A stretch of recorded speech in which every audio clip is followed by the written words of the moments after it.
Hi, everybody. Today we're going to talk just real quickly about validity and research, some of the validity issues associated with conducting research and developing measurement and these things that can affect your outcome. Validity itself refers to the accuracy and correctness in research.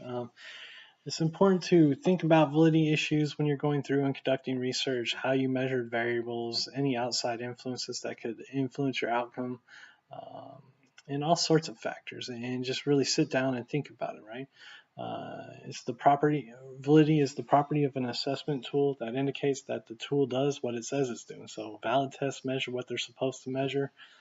Invalid tests essentially don't. So the only way you can do that is to think about things logically, understand what you're measuring, understand what you're assessing, look at what previous people have done, and come to a conclusion and assess that for that regard. Okay. Um, when you're conducting assessments, when you're using a measurement, when you're using an instrument, a lot of times, typically in social sciences, we're using surveys and questionnaires and developing questions to assess phenomena and assess concepts, right? Whether how delinquent someone is or how likely they are to recidivate or something like that, you need your tools to be reliable and they need to be valid. So reliability is the consistency of a test over time or across forms. So things can be reliably invalid, but they can't be valid and unreliable. Well, maybe, but they need to come together both, and they need your instrument needs to be valid and reliable whenever you're trying to assess whatever phenomenon. Okay, it doesn't necessarily matter what you're assessing within any field of study. Okay, things need to be valid and reliable when you're assessing. Otherwise, your results are compromised, and you just wasted all your time. Especially if you go through and try to write up some results pertaining to it. So, we're going to just talk briefly about some of the major validity issues that are associated with conducting research. Um, there's a lot of validity issues out there. We're going to hit some of the bigger ones and some of the more relevant ones to statistics as well. But these help with the research methods course as well. So history is one of the big ones to think about first and foremost. History refers to events that might have taken place out during the course of the study that might impact the study. So if you're doing a foot patrol experiment to reduce crime, and then you look at crime rates before you see there was a spike in crime and purse snatchings and car thefts and all that type of stuff. So you want to institute a foot patrol to reduce that. Perhaps a crime watch program started at the same time, and that's a historical outside event that was occurring at the same time that could have impacted the study, right? Or beyond that, perhaps the crime rate spiked when there was a big festival going on, or somebody won the national championship or the Super Bowl or whatever, the World Series, and the crime rate goes through the roof. And then that could have a substantial impact. That's a historical effect. Or a hurricane could have came through and demolished the city. That could have impacted the crime rate to some degree. Or so those are things to account for. An election could have occurred, and those are historical events that place some context that could mess with your dependent variable up to and beyond the foot patrol itself that need to be taken into consideration that could impact the results of the study. So there's certain things to think about. Maturation. This is another validity issue, refers to biological or psychological changes in respondents over time that aren't due to experimental variables. So, people change, people develop. So if you're doing a delinquency study and you're looking at kids from high school all the way to their 30s, and you find that a lot of kids in there smoking, doing drugs, experimenting with drugs and alcohol or whatever, risky behaviors like kids and teenagers tend to do, but a lot of people age out of that, and things tend to change over time and psychological effects. And there's an old saying within the medical field that time heals all wounds, right? So if I cut my hand, get a paper cut on my hand, I could go to the emergency room. They could put stitches on it or whatever, but I could, put a Band-Aid on it as well, and over time it'd probably heal just as fine. Okay. So maturation certainly needs to be considered when you're looking at a longitudinal study, looking at things over time, repeated measurements of a variable over time, especially when you're looking at psychological factors and things that could be,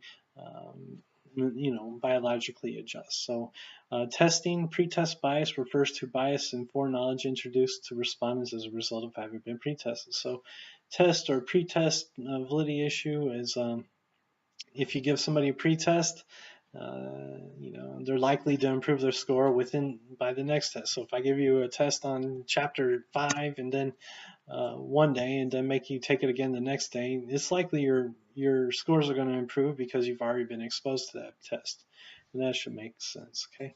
For a number of reasons, your score is going to improve. Probably because you'll go investigate responses, maybe look it up, and if you have questions and say, oh, well, this, that, and the other, right? So instrumentation is another validity issue. It involves changes in the measuring instrument from beginning period of evaluation to second or later evaluation. So a big one that y'all would probably be familiar with is the census. It's done every 10 years.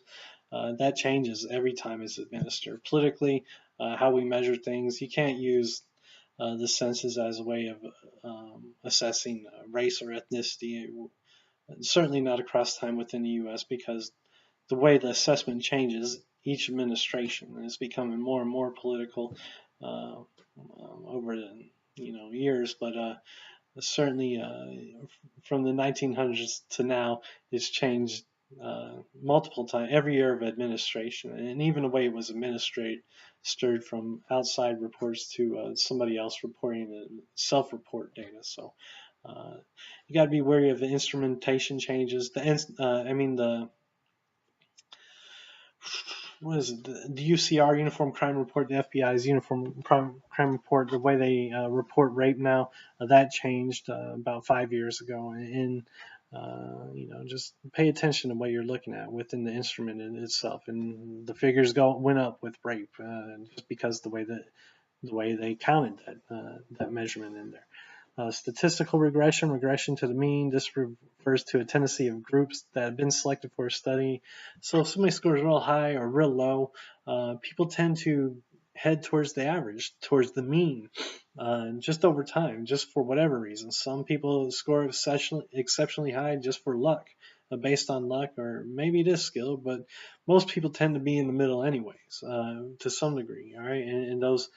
And maybe you have a bad day, didn't sleep at all, had to work a double shift last night, and stayed up till 4 in the morning, went and took a test the next day at 8 in the morning, and your score was really low. And then you got sleep and then took the test again next week, but had a good night of sleep, and then tend to get towards the median. That's with the statistical regression, regressing towards the mean. Selection bias.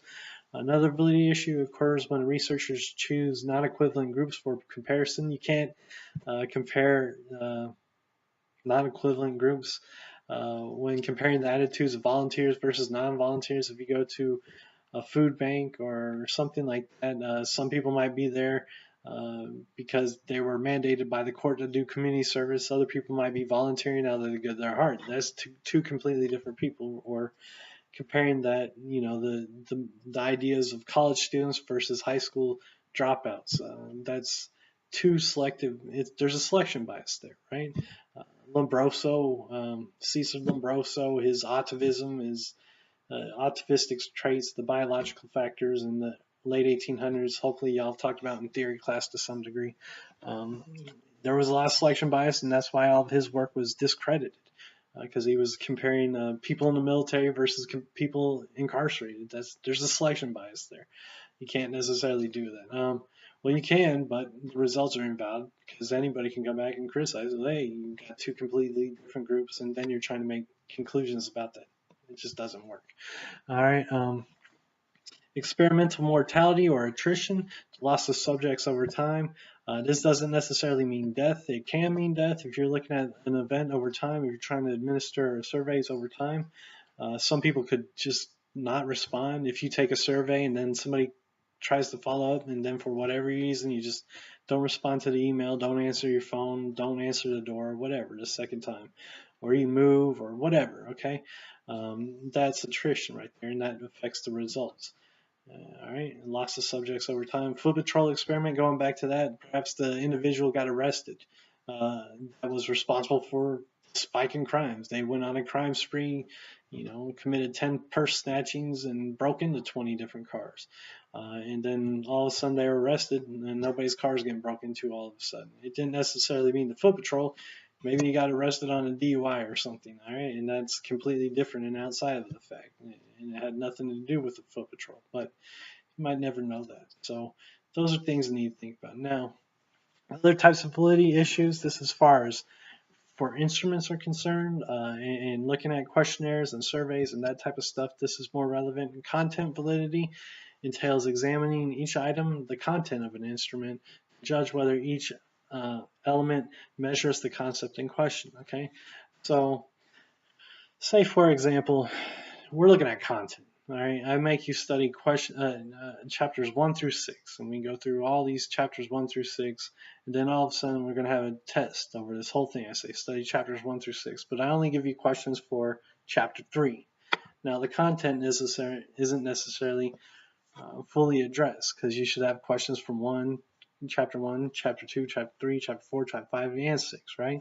And that would be content validity, not just narrowing it down, because what if you studied the other 4 chapters, the other 5 chapters, but skipped chapter 3, or was sick for chapter 3 that one class or that class period or whatever? The content isn't necessarily assessing the full breadth and depth of the knowledge. Okay, hopefully that makes sense. Examining each item, judge whether each element measures the concept in question. Okay.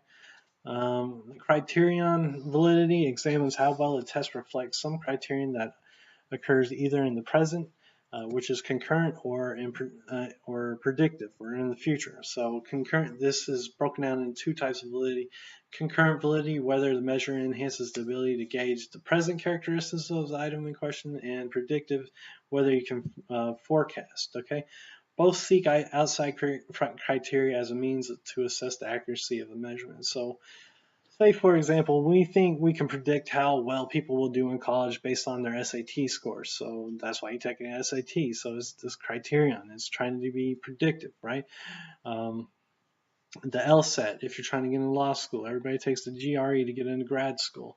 And these things are, these scores offer a baseline score to determine whether you're going to be successful. That's why Yale has like a perfect score on the LSAT if you want to get into their law school, or Harvard, okay?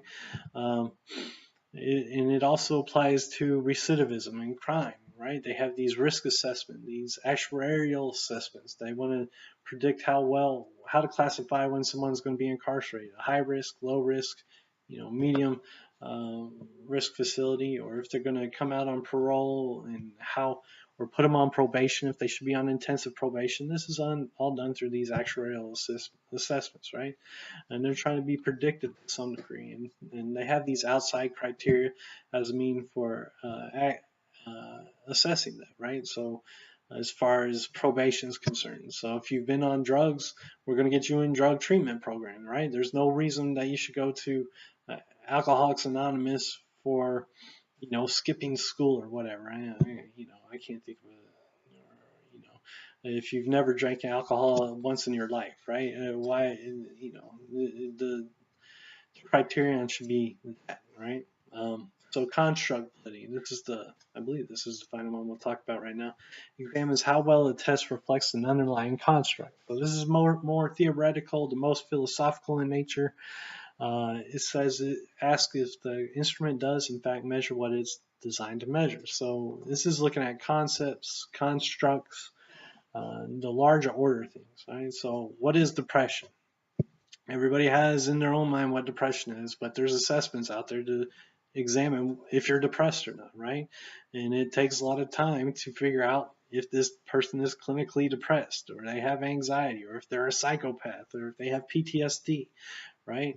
And that takes a lot of time and a lot of refining these types of measures to develop this construct that, 100 years ago didn't necessarily exist. No scale for depression. How could somebody diagnose you that? Psychopathy. There was no such thing 100 years ago, or PTSD, right? Or ADHD or whatever. So, these were all constructs and concepts at one point in time, and then people developed these questionnaires and they assessed it, they refined it, and they had other people come out and judge it and assess it. So it's trying to tap into this philosophical, theoretical constructs that exist. Okay. So these are all the major validity issues. The last three we just talked about are more relevant to surveys and assessing question items and questionnaires and that type of thing. But they definitely all have an impact on the results of a study or results of an analysis, and can influence what you're doing. And if you know all these things adequately enough, you can pick apart any study you ever read based on all these validity issues, because no research is perfect, and validity issues always exist. If you know anything from this, if you made it this far in the video, just understand that validity is never proven within a study. Okay, invalidity is reduced. All right, so remember that validity is never proven within a study. Invalidity is reduced, and that's reduced through a research design and how things are developed. All right, so hopefully this helps, and y'all take care.